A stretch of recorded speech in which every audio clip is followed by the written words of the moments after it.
Assalamualaikum warahmatullahi wabarakatuh. Perkenalkan saya Bima Satya Mahendra dengan NIM K0025227 dari kelompok A4.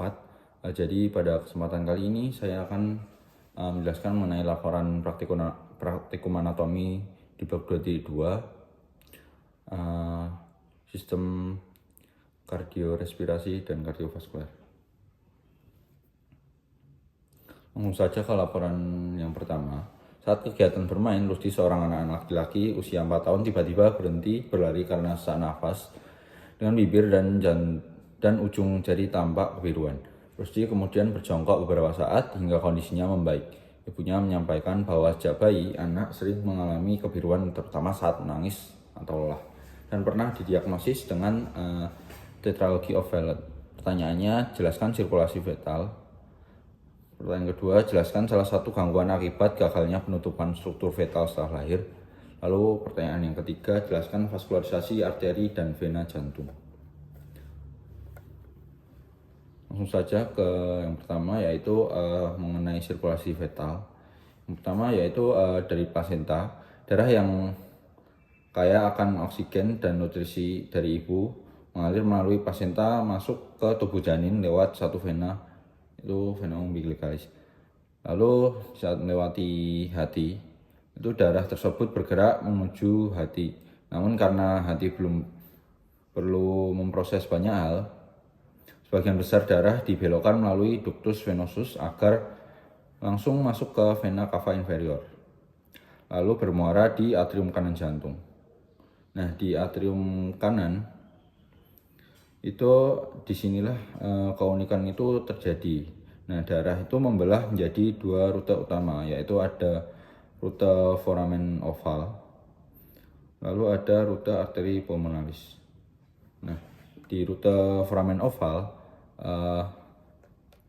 sebagian besar darah kayak oksigen langsung menyeberang dari atrium kanan ke atrium kiri melalui foramen oval. Nah, dari atrium kiri, darah turun ke ventrikel kiri dan dipompa dengan kuat ke aorta untuk menyuplai organ paling vital yang butuh banyak oksigen, yaitu otak dan jantung itu sendiri. Nah, lalu untuk rute arteri pulmonalis itu di sana sisa darah di atrium kanan turun ke ventrikel kanan dan dipompa ke arteri pulmonalis yang mengarah ke paru-paru. Nah, saat melewati paru-paru, nah karena paru-paru si janin belum mengembang dan masih berisi cairan ketuban, tekanannya sangat tinggi. Akibatnya darah di arteri pulmonalis mencari jalan yang lebih mudah, yaitu menyeberang langsung ke aorta melalui ductus arteriosus, lalu diedarkan ke tubuh bagian bawah. Nah, hanya sebagian sangat kecil, sekitar 8% yang benar-benar masuk ke paru-paru untuk sekadar memberi nutrisi pada jaringan paru-paru yang sedang tumbuh. Nah, lalu itu kembali lagi siklusnya ke plasenta. Nah, setelah darah beredar ke seluruh tubuh bagian bawah dan oksigennya habis terpakai, darah kotor tersebut dialirkan kembali ke luar dari tubuh janin menuju plasenta melalui dua arteri umbilicalis. Nah, di plasenta ini darah akan kembali diisi dengan oksigen dan membuang karbon dioksida ke tubuh ibu. Lalu siklus pun berulang. Nah, lalu selanjutnya mengenai salah satu gangguan akibat gagalnya penutupan struktur fetal setelah lahir. Nah, itu ada paten ductus arteriosus. Nah, paten ductus arteriosus ini ductus arteriosus yang persisten terhubung dengan aorta descendens saat fetus normal akan tapi seharusnya akan terobliterasi menjadi ligamentum arteriosum botali. Nah, darah ini akan masuk ke aorta dari truncus pulmonalis. Nah, yang terjadi pada tubuh bayi setelah bayi lahir dan mulai bernapas sendiri, tekanan di paru-paru itu menurun, sementara tekanan di seluruh tubuh itu meningkat. Nah, pada sirkulasi normal, darah yang kaya akan oksigen dipompa dari ventrikel kiri ke aorta untuk diedarkan ke seluruh tubuh. Namun jika ductus arteriosus tetap terbuka, sebagian darah yang kaya oksigen dari aorta akan bocor dan mengalir kembali ke arteri pulmonalis karena tekanannya aorta lebih tinggi. Akibatnya paru-paru kebanjiran darah dan terlalu banyak darah yang mengalir ke paru-paru yang menyebabkan paru-paru itu bekerja terlalu keras dan terjadi penumpukan cairan di paru-paru. Lalu saat jantung bekerja ekstra, itu jantung harus memompa lebih keras untuk menutupi kebocoran ini dan memastikan tubuh tetap mendapat cukup suplai darah. Lalu selanjutnya mengenai vaskularisasi arteri dari jantung. Nah, yang pertama itu ada aorta yang melengkung, aorta ascendens, itu akan terbagi menjadi dua, yaitu ada arteri koronaria dextra dan arteri koronaria sinistra. Nah, yang dextra itu akan merambat ke bagian bawah, ke bagian ventriculus dextra, dan akan berpecah lagi menjadi ramus nodus SE dan ramus marginalis dextra. Lalu ada yang terakhir itu ramus interventricularis posterior. Nah, lalu mengenai yang arteri koronaria sinistra, nah itu akan bercabang ke belakang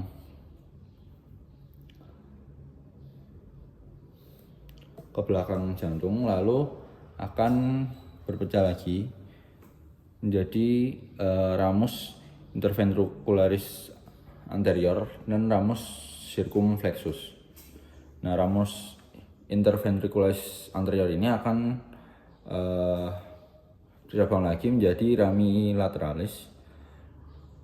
Lalu ramus circumflexus akan bercabang menjadi ramus marginalis sinistra.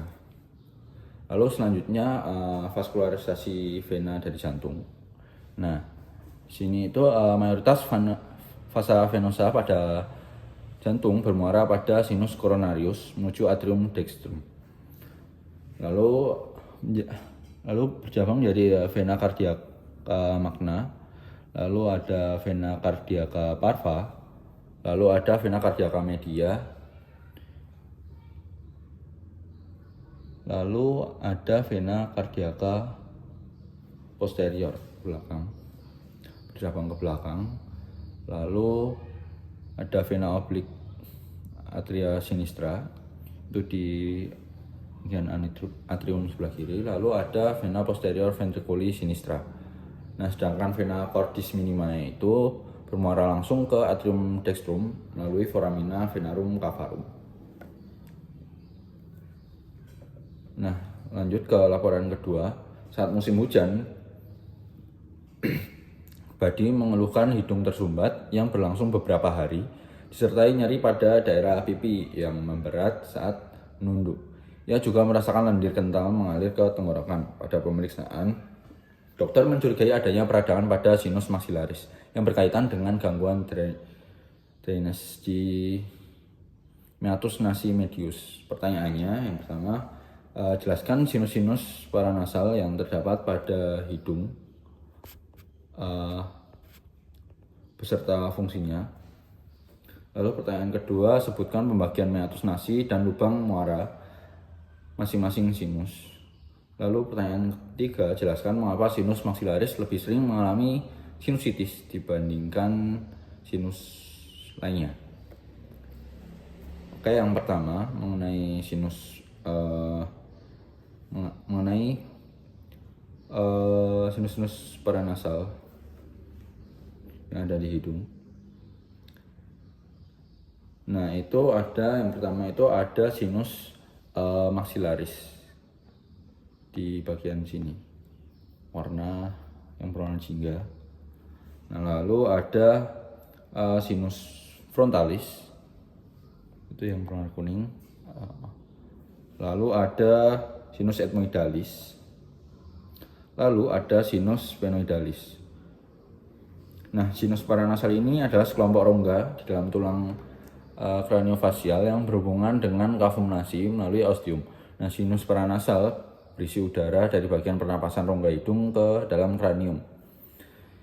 Untuk fungsinya sendiri itu yang pertama mengurangi berat relatif tengkorak, lalu yang kedua meningkatkan resonansi suara, lalu yang ketiga itu sebagai penyangga terhadap trauma wajah, lalu yang keempat itu melindungi struktur yang sensitif dari fluktuasi suhu yang cepat di hidung, lalu yang kelima itu untuk melembabkan serta menghangatkan udara inspirasi, lalu yang keenam itu berperan dalam pertahanan tubuh.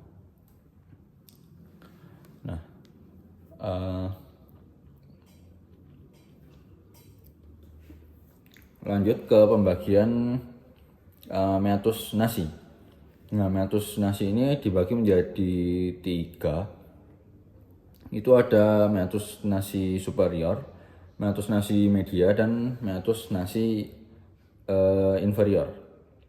Nah, di meatus nasi superior ini terdapat muara dari selula ethmoidalis posterior. Lalu di meatus nasi media ini terdapat bangunan bula ethmoidalis yang berbentuk kubah yang merupakan muara selula ethmoidalis media. Nah, lalu ada hiatus seminularis, itu saluran melengkung di bawah bula ethmoidalis yang merupakan muara sinus maxillaris. Lalu ada infundibulum ethmoidale, itu di ujung anterior hiatus seminularis. Nah, sinus frontalis dan selula ethmoidalis anterior ini bermuara di sini setelah melewati ductus frontonasalis. Lalu ada processus uncinatus, itu batas bawah hiatus semilunaris. Lalu ada meatus nasi inferior. Nah, di sini itu terdapat muara dari ductus nasolacrimalis yang mengalirkan air mata dari saccus conjunctivalis oculi. Nah, lalu ductus tersebut itu berawal dari ujung inferior saccus lacrimalis pada dinding anteromedial orbita. Lalu mengenai mengapa sinus maxillaris lebih mudah terkena sinusitis dibanding sinus yang lain, karena sinus maxillaris itu lebih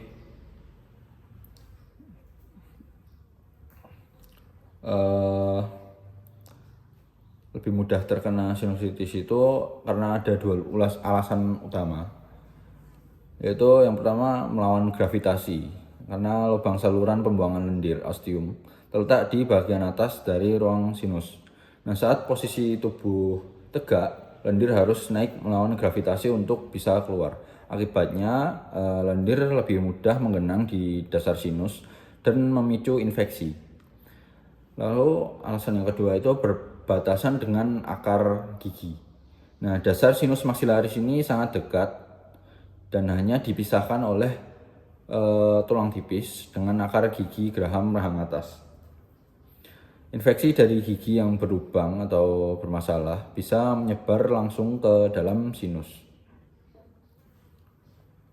Mungkin sekian yang dapat saya sampaikan. Apabila ada salah kata, saya mohon maaf. Wassalamualaikum warahmatullahi wabarakatuh.